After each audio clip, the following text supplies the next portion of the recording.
আউযু বিল্লাহি মিনাশ শাইতানির রাজিম বিসমিল্লাহির রহমানির রহিম। প্রিয় শিক্ষার্থীবৃন্দ, আসসালামু আলাইকুম। তোমাদের ফেসবুকে যেহেতু ক্লাস চলতেছে, আমরা ফেসবুকে ক্লাস দিচ্ছি। আজকে যে অধ্যায় করাবো সেটা হলো নবম অধ্যায় 9.1 ত্রিকোণমিতি 9.1। আমাদের ইতিপূর্বে 3 অধ্যায় শেষ হয়ে গেছে। আজকে করা হচ্ছে 9.1 ত্রিকোণমিতি 9.1। আচ্ছা, আমরা আগে ত্রিকোণমিতির শব্দটা কিভাবে আসলো সেটা আমরা দেখি। ত্রিকোণমিতি, এই ত্রিকোণমিতি এই শব্দটা আসছে গ্রিক লেটার, গ্রিক শব্দটির গ্রিক লেটার ত্রি। এই ত্রি মানে হচ্ছে 3। তারপরে এই কোণ শব্দটার অর্থ হচ্ছে ধার।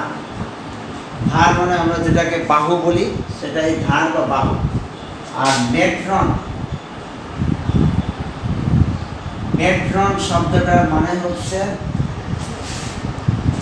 পরিমাপ, পরিমাপ।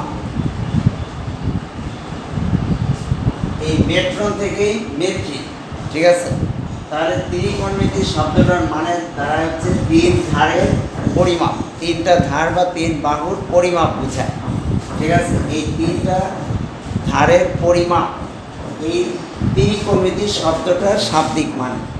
এটাকে বাংলায় আমরা এইভাবে লিখি ত্রিকোণমিতি, ঠিক আছে, বাংলায় লিখি এইভাবে। তাহলে আমরা জানলাম ত্রি মানে 3, কোণ শব্দটার মানে হচ্ছে ধার, মেট্রন শব্দটার মানে হলো পরিমাপ। তাহলে ত্রিকোণমিতি একত্রে আসে হচ্ছে 3টা ধারের পরিমাপ। অর্থাৎ ত্রিভুজের 3টা বাহু আছে, এই ত্রিভুজের 3টা বাহুর পরিমাপ থেকেই এটা মূলত শুরু। এখানে আমরা বাহু এবং কোণের মধ্যে সম্পর্ক জানব, বাহু এবং কোণের মধ্যে সম্পর্ক। আর এটা সমকোণী ত্রিভুজের ক্ষেত্রে হয়। সমকোণী ত্রিভুজ, সমকোণী ত্রিভুজ কাকে বলে আমাদের সকলেরই জানা থাকা কথা, তারপরেও আমি আবার বলে দিচ্ছি। সমকোণী ত্রিভুজ কাকে বলে? সমকোণী ত্রিভুজ বলা হয় যে ত্রিভুজের একটি কোণ সমকোণ, তাকে বলা হয় সমকোণী ত্রিভুজ। একটি কোণ সমকোণ বা 90 ডিগ্রি, এটাও বলতে পারো সমকোণ বা 90 ডিগ্রি, তাকে বলা হয় হচ্ছে সমকোণী ত্রিভুজ।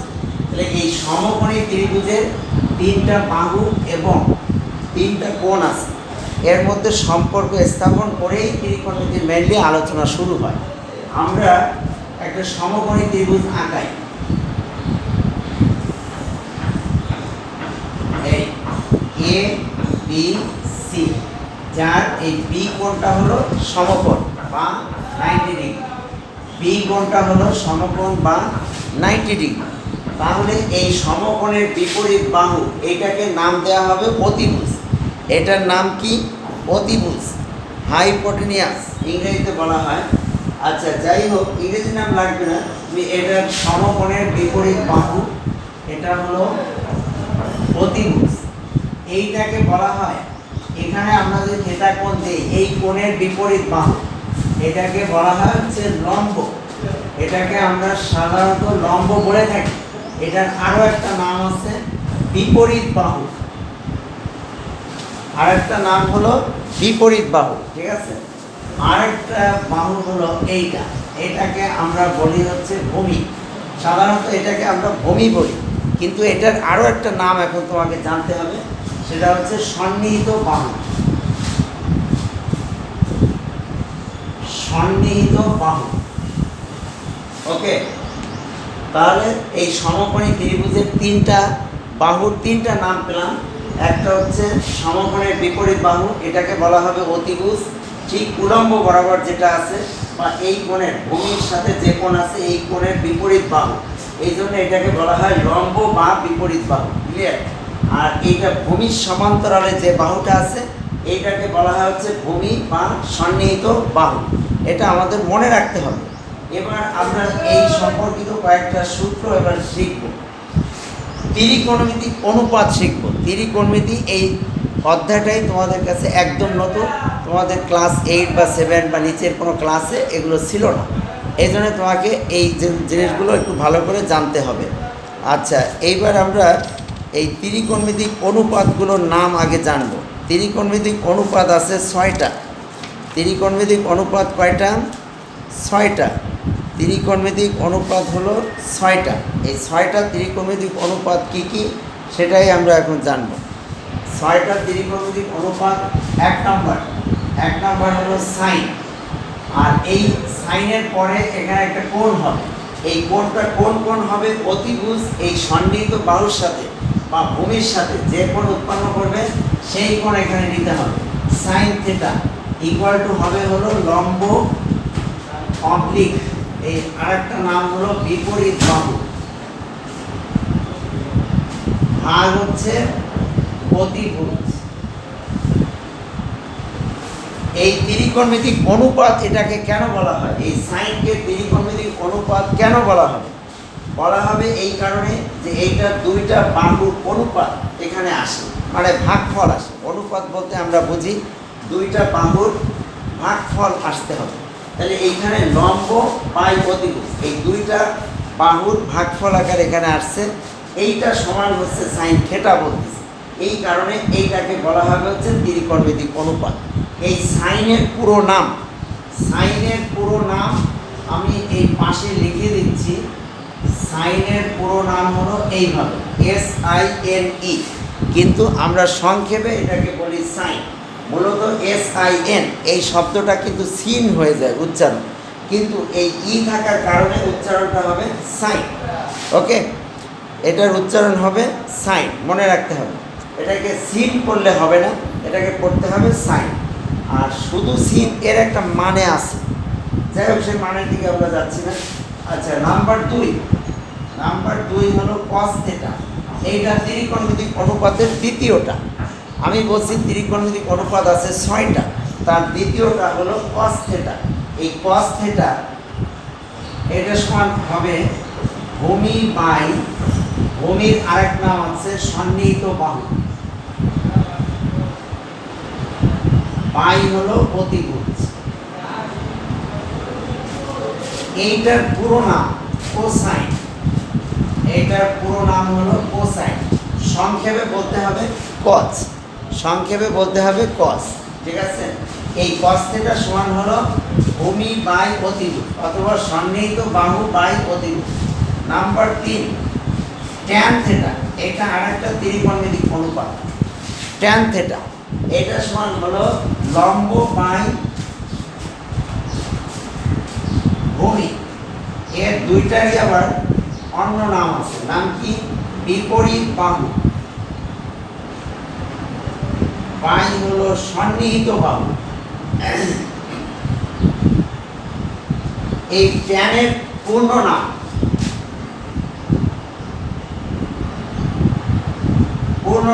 ট্যানজেন্ট। ট্যানের পূর্ণ নাম কি? ট্যানজেন্ট। এইগুলো একটু মনে রাখতে হবে, ঠিক আছে? পূর্ণ নামও মনে রাখা ভালো। ট্যানের পূর্ণ নাম হচ্ছে ট্যানজেন্ট। ক্লিয়ার?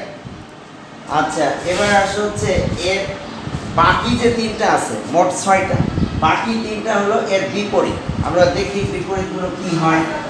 নাম্বার 4 নাম্বার হলো এই কোসাইনের বিপরীত হলো কোসেক।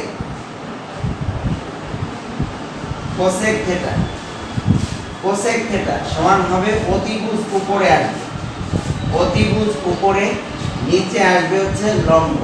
ঠিক আছে, অথবা অবলিক দিয়ে অন্য নাম আছে। এটা এই কোসেকের পুরো নাম কি? কোসেক্যান্ট। কোসেকের পুরো নাম হচ্ছে কোসেক্যান্ট। ওকে, আচ্ছা, নাম্বার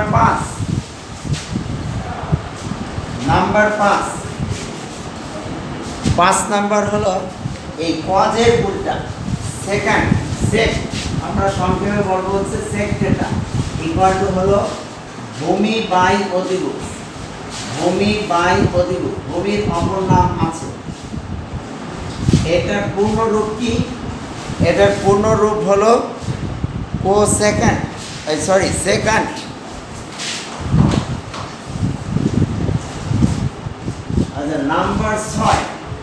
নাম্বার 6 এই tan এর বিপরীত সেটা হলো cot থিটা ইকুয়াল টু হলো ভূমি বাই লম্ব এর দুটোরই অন্য নাম আছে লিখবা। আচ্ছা cot থিটা এটার পুরো নাম ছিল কোট্যানজেন্ট। ওকে, আরেকটা কথা মনে রাখতে হবে, এই ত্রিকোণমিতিক অনুপাত যে 6টা আমরা লিখলাম এর প্রথম বর্ণ আমরা সাধারণত জানি ইংরেজিতে যে ক্যাপিটাল লেটার লিখতে হয়, কিন্তু এখানে সবগুলো বর্ণ প্রথম থেকেই লিখতে হবে স্মল লেটার দিয়ে, কখনোই ক্যাপিটাল লেটার দিয়ে আমরা লিখতে যাব না। ওকে, এইটা হলো প্রথম ধাপের আমরা সূত্র শিখলাম। প্রথম ধাপ, এটাকে প্রথম ধাপ হিসেবে লিখতে পারো বা ফার্স্ট স্টেপ। প্রথম ধাপের সূত্র আমরা শিখলাম। এবার দ্বিতীয় ধাপে আমরা ত্রিকোণমিতিক সূত্র আরও শিখব। সেটা কি? আচ্ছা খেয়াল করো, এইখানে প্রথম ধাপের সূত্র কিন্তু 6টা, অর্থাৎ ত্রিকোণমিতিক অনুপাতগুলো আমরা এখানে জানলাম sine theta, cos theta, tan theta, cosec theta, sec theta, cot theta, এবং এই প্রত্যেকটার বাংলায় বাহুর সাথে যে সম্পর্ক, সেই বাহুর সাথে সম্পর্কগুলো ডান পাশে লিখে দিলাম। ওকে, এবার আমরা দ্বিতীয় ধাপে যাব।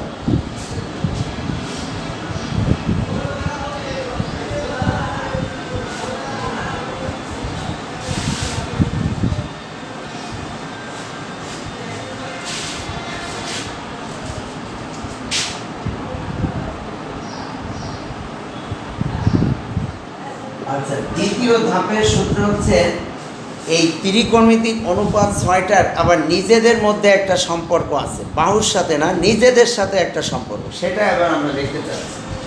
1 নম্বর, এই সাইন থিটা ইকুয়াল টু হলো 1 বাই কোসেক থিটা। অতএব মানে একটা আরেকটার বিপরীত, ঠিক একইভাবে কোসেক থিটা ইকুয়াল টু লেখা যাবে 1 বাই সাইন থিটা। আচ্ছা number 2, cos theta equal to 1 by sec theta। অতএব এই sec theta equal to 1 by cos theta। Okay, number 4 3, tan theta equal to 1 by cot theta। অতএব এই cot theta equal to হচ্ছে 1 by tan theta। Okay, number 4 number, এই ট্যানের আবার আরেকটা সূত্র লেখা যায়। ট্যানকে আমরা ভাঙায় সাইন কজে প্রকাশ করতে পারি। ট্যান থিটা সমান হলো সাইন থিটা বাই হলো কস থিটা। ওকে, অতএব কট থিটা এটাকেও ভাঙায় আবার এইটার উল্টা, যেহেতু উল্টাভাবে লেখা যায় কস থিটা বাই হলো sine theta. Okay, tan theta equal to sine theta by cos theta, আবার cot theta equal to cos theta by sine theta. এইটা গেল দ্বিতীয় ধাপের সূত্র। এবার আসো তৃতীয় ধাপের সূত্র।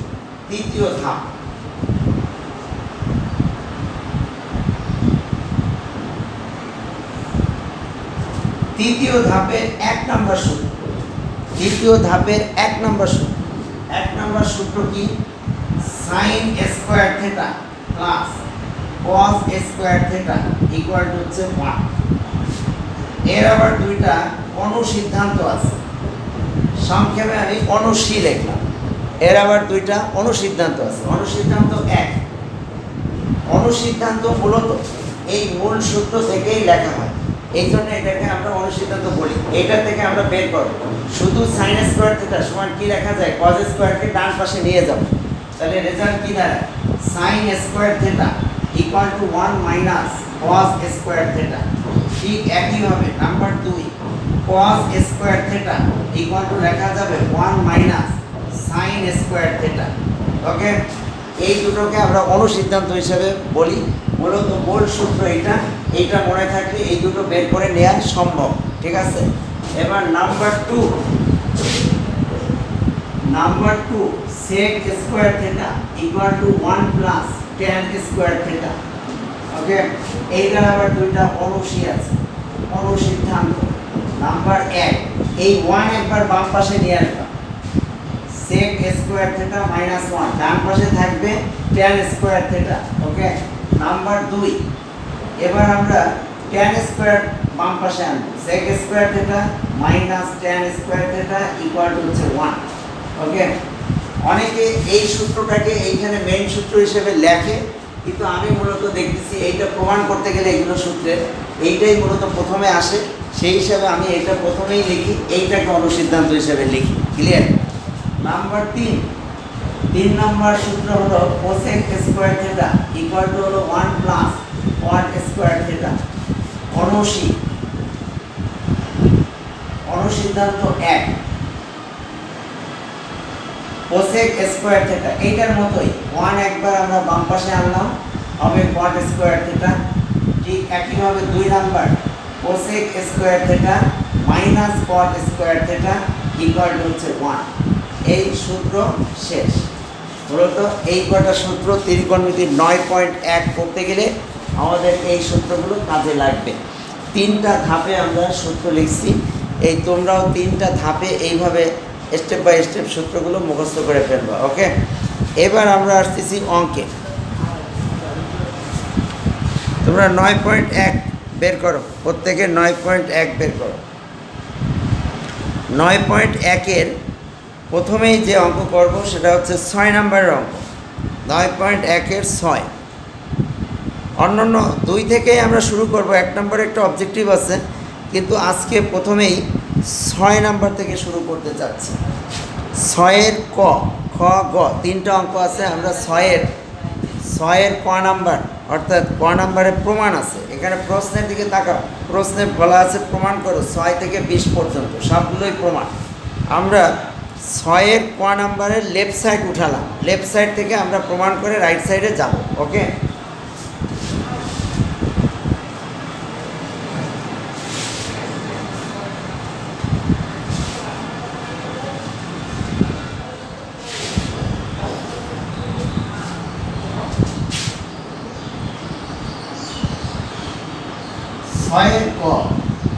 তোমরা লেফট সাইড লিখতে পারো বা লেফট হ্যান্ড সাইড অথবা বাম পক্ষ, যে যেভাবে লেখো কোনো সমস্যা নেই। লেফট সাইডে আছে 1 by sec square a, 1 by sec square a minus the plus 1 by cosec square a। এই আচ্ছা, আরেকটা কথা বলা হয়নি, সেটা একটু বলে নিই। সেটা হচ্ছে এই সাইন থিটা এর উপরে যদি স্কোয়ার থাকে, ত্রিকোণমিতিক অনুপাত যেটাই থাক 6টা, এই যে কোনো একটার উপরে যদি এরকম হোল স্কোয়ার বা হোল কিউব বা পাওয়ার 4 ইত্যাদি থাকে, তাহলে এই স্কোয়ারটা যে পড়বে শুধু এই সাইনের উপর, এই কোণের উপরে স্কোয়ার হবে না। ক্লিয়ার? কোণের উপরে স্কোয়ার হবে না, এইটা ভুল পদ্ধতি। যেমন এই যে এটা লেখা যাবে না। ক্লিয়ার? বুঝতে কারো কোনো সমস্যা আশা করি নেই। এইভাবে স্কোয়ার থাকলে এইভাবে লেখা যাবে, অথবা স্কোয়ার এইখানে থাকলে সেটাকে উঠানো যাবে। কোণের উপরে স্কোয়ার উপরে কখনোই আসবে না। ক্লিয়ার? বা অন্য কোনো পাওয়ার থাকলেও সেটা উপরে আসবে না, বা উপরে অন্য কোনো পাওয়ার থাকলেও সেটা কোণের ভিতরে যাবে না। ক্লিয়ার? আচ্ছা, এইখানে লক্ষ্য করো 1 বাই sec স্কোয়ার a আছে। আমরা একটু আগে সূত্র শিখে আসলাম, cos থিটা সমান হচ্ছে 1 বাই sec থিটা। আবার 1 বাই sec থিটা সমান লেখা যাবে cos থিটা। তাহলে এখানে 1 বাই sec স্কোয়ার a আছে, এইটার পরিবর্তে আমরা এখানে লিখতে পারি cos square a plus 1 by cosec, এটা সমান আবার লেখা যাবে sin, sin সমান 1 বাই cosec, cosec সমান 1 বাই sin। একটা আরেকটার বিপরীত, তাহলে 1 বাই cosec স্কোয়ার আছে, এই জন্য আমরা লিখবো sin square, sin square a। তাহলে এইটার মান হবে 1। এইটা আবার আমরা এই যে তৃতীয় ধাপের 1 নম্বর যে সূত্রটা শিখলাম, সেই 1 নম্বর সূত্রে এটা আছে। sin স্কোয়ার এটা আগে আছে, cos স্কোয়ারটা পরে আছে, তাতে কোনো সমস্যা নেই, প্লাস আছে, কাজেই 1 বসানো যাবে। ইকুয়াল টু হলো রাইট সাইড। ওকে, এবার আসুন খ নাম্বার, 6-এর খ। আমরা এই ছোট অঙ্ক দিয়েই কিন্তু আগে শুরু করছি, ছোট অঙ্ক থেকে আস্তে আস্তে উপরের দিকে যাব। আচ্ছা, 6-এর খ নাম্বারে আছে 1 বাই বাম পক্ষে 1/cos² minus 1/cot²। 1/cos² minus 1/cot²। এটা দেয়া আছে, আমাদের প্রমাণ করে দেখাইতে হবে এটা সমানও 1। ওকে, তাহলে এই 1/cos সমান আমরা আবার লিখতে পারি sec²a। এটা হলো দ্বিতীয় ধাপের সূত্র। এখানেও এই প্রথম যে এইভাবে লিখলাম এটা দ্বিতীয় ধাপের সূত্র, আর এখান থেকে এটা লিখছি এটা তৃতীয় ধাপের সূত্রের মধ্যে আছে। ক্লিয়ার? তাহলে এই 1/cos² সমান লেখা যাবে কি sec²a। আবার 1 মাইনাস cot² এটার পরিবর্তে লেখা যাবে tan²a। ক্লিয়ার? 1/cot সমান আবার tan সমান 1/cot। ক্লিয়ার? তাহলে 1/cos² এটার পরিবর্তে লিখলাম sec², 1/cot² এটার পরিবর্তে লিখলাম tan²a। এইটা আবার তৃতীয় ধাপে 2 নম্বর সূত্রের মধ্যে আছে, অনুসিদ্ধান্তের মধ্যে। দেখো sec²a মাইনাস tan²a, এই sec²a মাইনাস tan²a এটা সমান হলো 1। বসায় দিলাম 1। ওকে, ইকুয়াল টু হলো রাইট সাইড ডান পক্ষ। 6 এর ক খ হয়ে গেল। 6 এর গ নাম্বারও বাম পক্ষ উঠাও। 6 এর গ নাম্বারের লেফট সাইড। গ নাম্বারের লেফট সাইডে কি আছে? 1/sin² minus 1/tan²। 1/sin² minus 1/tan²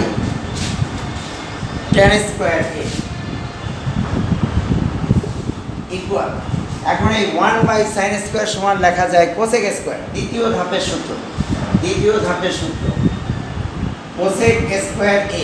এইটা স্কোয়ার থাকলে স্কোয়ার দিয়ে বসাতে হবে। দ্বিতীয় ধাপের সূত্রে কিন্তু কোনো স্কোয়ার নেই, কিন্তু 1/sin সমান আমরা জানি cosec। এখানেও আমরা ওই স্কোয়ার আছে বিধায় শুধুমাত্র স্কোয়ারটা দিয়ে 1/sin সমান cosecই বসাইছি, মাইনাস এই 1/tan² এটা সমান লেখা যাবে cot²a। ওই দ্বিতীয় ধাপের সূত্র cosec² মাইনাস cot²a। এইটা আবার তৃতীয় ধাপে 3 নম্বর সূত্রের ভিতরে আছে, লক্ষ্য করো। তাহলে এইটা সমান লেখা যাবে 1 ইকুয়াল টু হচ্ছে রাইট সাইড। আশা করি বুঝতে কারো কোনো সমস্যা নেই। এইবার আমরা 7 নম্বরের দিকে তাকাও। 7 এর ক খ গ, 7এও আবার 3টা অঙ্ক আছে, আমরা 3টাই করব। 7 এর ক number.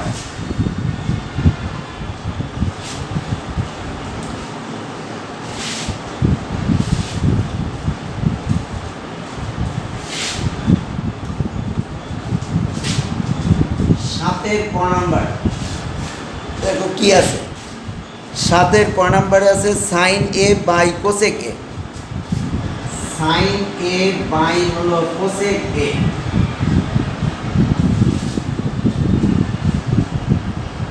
Plus cos a by sec a। cos a by sec a এটা সমান 1 প্রমাণ করে আমাদের দেখাতে হবে। ওকে, আমরা উপরে sin a আছে ওইটা ঠিক রাখলাম, যেমন আছে সেভাবেই রেখে দিলাম sin a। নিচে cosec a এটাকে ভাঙায় sin এ নিয়ে আসা যায়। cosec a দ্বিতীয় ধাপের সূত্র cosec a এটার পরিবর্তে আমরা লিখতে পারি 1/sin a।